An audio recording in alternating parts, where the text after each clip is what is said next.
I recently got my first negative review on my podcast. And so I wanted to talk about how I handle reviews. Um, the grain of truth behind the review. There was a grain of truth in the review, and it touched me. And I'll share with you how it touched me, the small change I'm gonna make, and also how to handle criticism. Whether it's someone shaming your body, whether it's someone making a disparaging remark about you, whatever the case is, how you can handle criticism. And I hope to model this. So I'm gonna have fun with this video. I love talking about criticism because just personally, I know I handle criticism in an amazing way. If you do like this video, go ahead and give it a thumbs up or leave a review down below. There's also going to be another video down below where I kind of talk about a subtopic of criticism, so you can check that out as well. So the review was left by an anonymous person called the Barbat, and it said the subject of the review, he's working you up for a sale. The body of the review, 0 for 0. 0 for 0, let's see, what is it? It was 0 for 0. Always bashing diets, diet bashing while offering no value in return. Typical. And so, how we deal with reviews and criticism is this process right here that I'm hopefully demonstrating to you personally. And I'll say I saw this review yesterday. It was posted about a week ago, but I just saw it today. So the first thing is you want to wait. And because initially, I was pissed. I was so pissed. I'm like, what? Ow. Ow. I said, ow. Ow, you got me. Ow. That hurt. Ooh, that stung. Ow. You go, ow. And that's important too. When you get criticism, if it hurts, this first period is where you don't judge being hurt. You kind of accept the pain. And not to say that it's right. We'll get to that in a moment. But the beginning, you're going to feel hurt. You're going to feel hurt. And so this key period in the beginning is where you don't reply for a while. Maybe 24 hours go by, like what I'm doing right now. A little bit less than 24 hours, but I slept on it. You don't reply.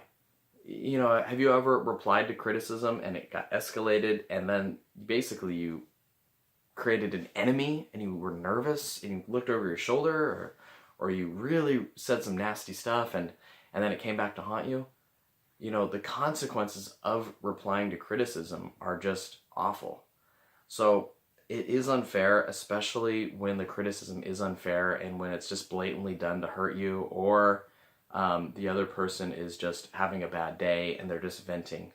And then you're like, why me? Why me? Like, I need to defend myself. So it's very tempting to want to reply, but you don't want to do that.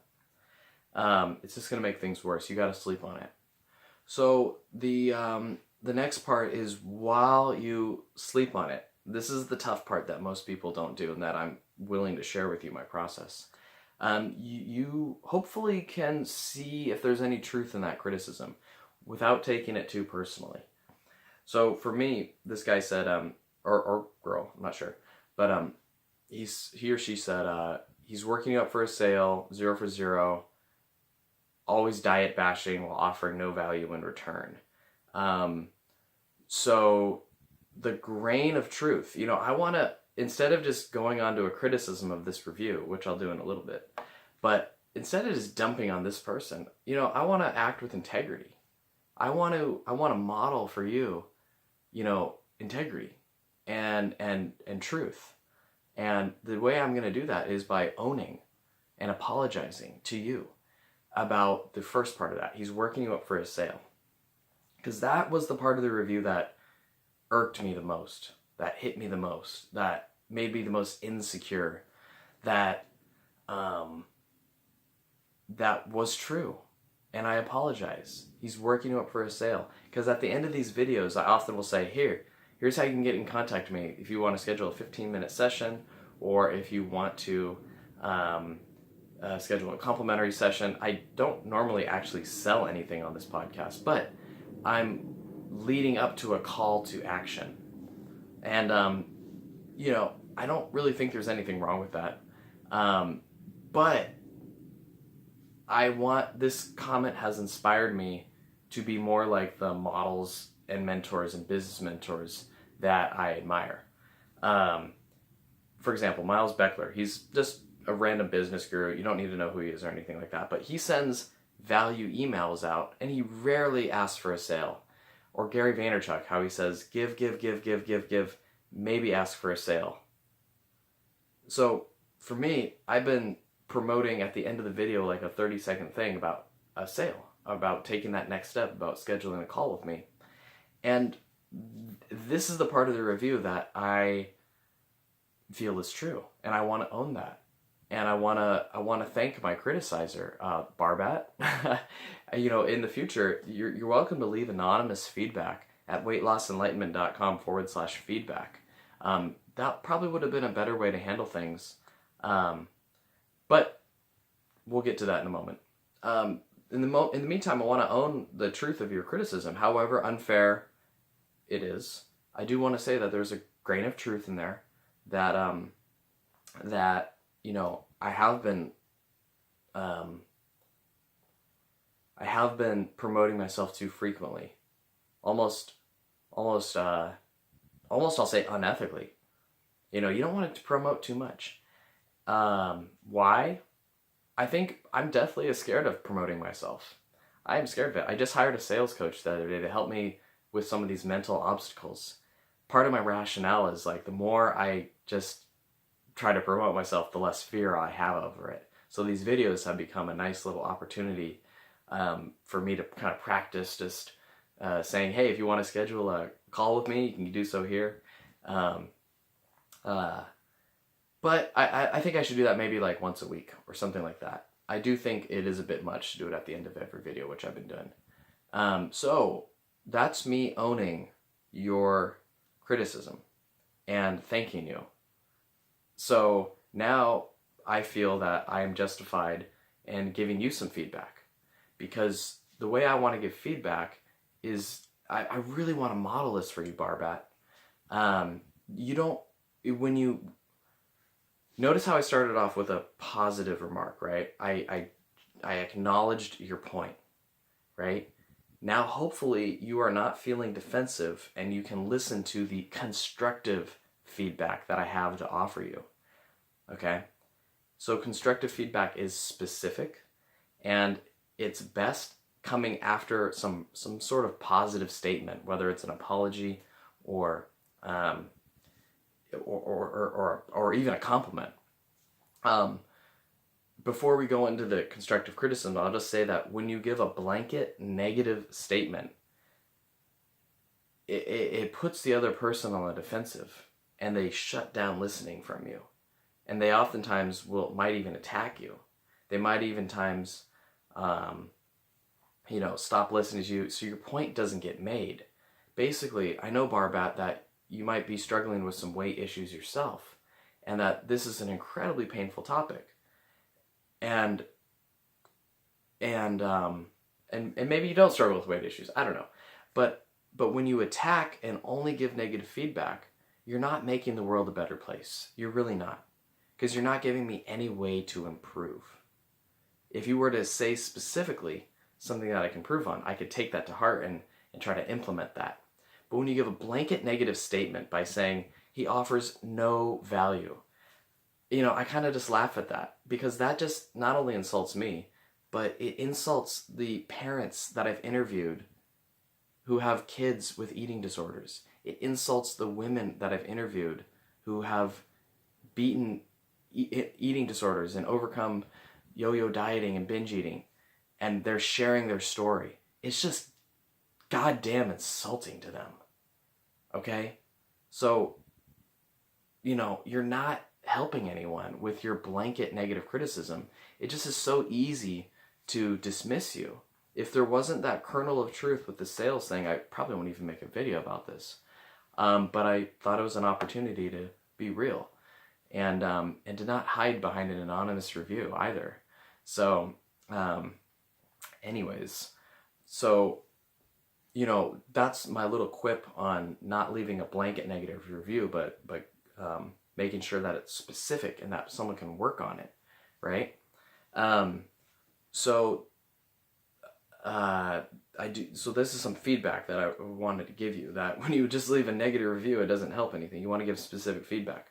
I'm going to try to break down the other point of your thing. It was diet bashing.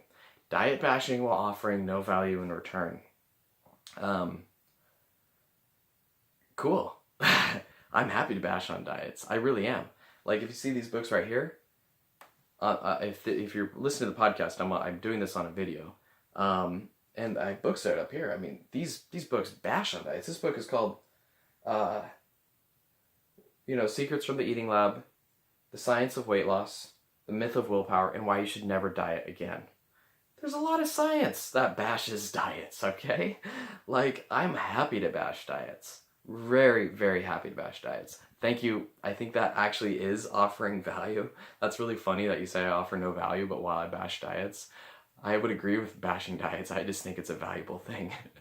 So, but side topic too. Not that diets. I have been getting feedback from some of the people that I work with that they would like a little bit more instruction on what to eat, and I've been giving that to them. And you might say that is a diet. I think diets, even keto or paleo, they could be a starting point, but it's not a rigid starting point. It's an experimental starting point. Oftentimes diets will say, here, you got to follow this program. And when you follow this program, there's no, you as a person don't have control. You are following someone else's plan, so you don't have control. So you're going to rebel eventually because you don't have control. The other thing is, you're not testing. They're giving you a plan and they're saying it's going to work, but you need to test and get feedback and change according to your body preferences, your appetite, how food feels and tastes and resonates in your body and fills you up. You need to test a diet. So you don't want to, a diet can be like, oh yeah, that has some good ideas on how to eat healthy. I'm going to try to eat healthy. Let's see what happens.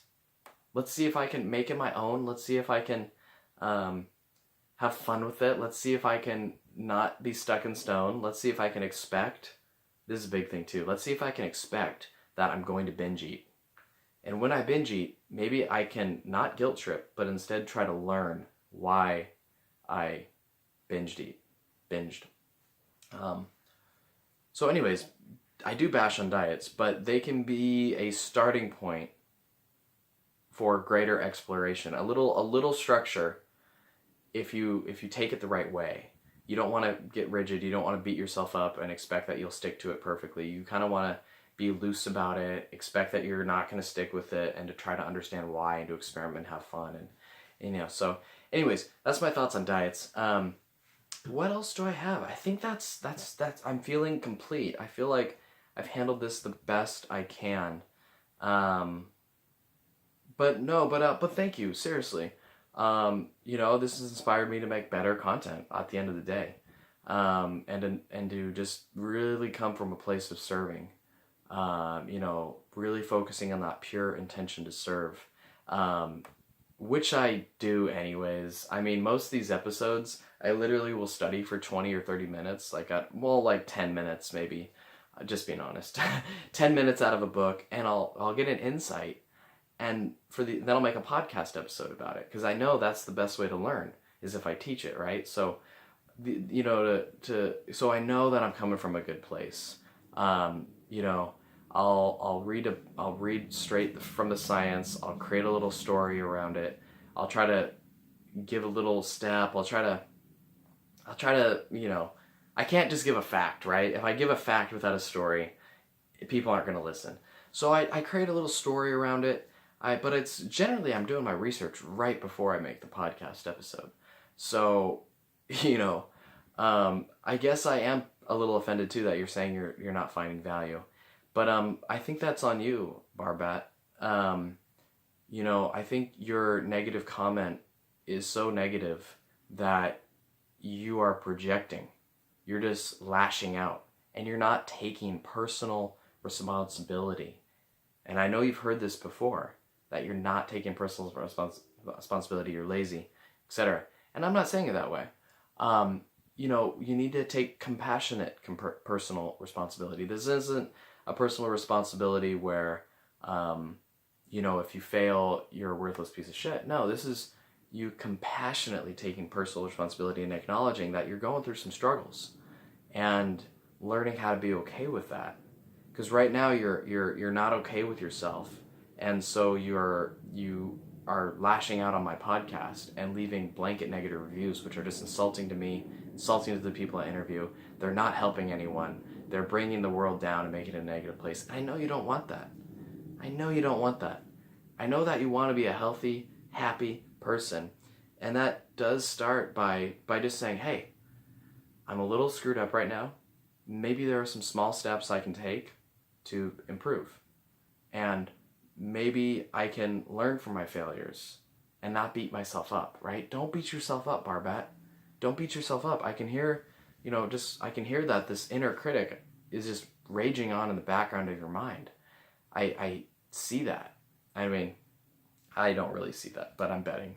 That inner critic, it can destroy you if you aren't able to come from a place of acceptance. There's a woman I'm working with who, she's either got to be perfect, and she'll be perfect, quote unquote, or her perfection actually rather stops her from making progress, because whenever she makes progress, the progress is not fast enough, it's not good enough, it's too slow, and so so on the top hand there's perfection. She starts making progress. This inner critic, oh my God, it is just like the devil inside of her that just belittles her, right? And when you get so belittled, you get so pissed off, and you aren't able to take compassionate responsibility for yourself because that voice is taken over, and you need to release steam by leaving negative comments on my podcast. So I am going to leave this podcast with a call to action. Go ahead and remove that negative comment, please. I think I've handled it ethically, with integrity, and I'd like for you to do the same, or to update your comment, because I am open to your feedback. And again, you can also leave anonymous feedback at weightlossenlightenment.com/feedback. So with that being said, have a great day. Peace.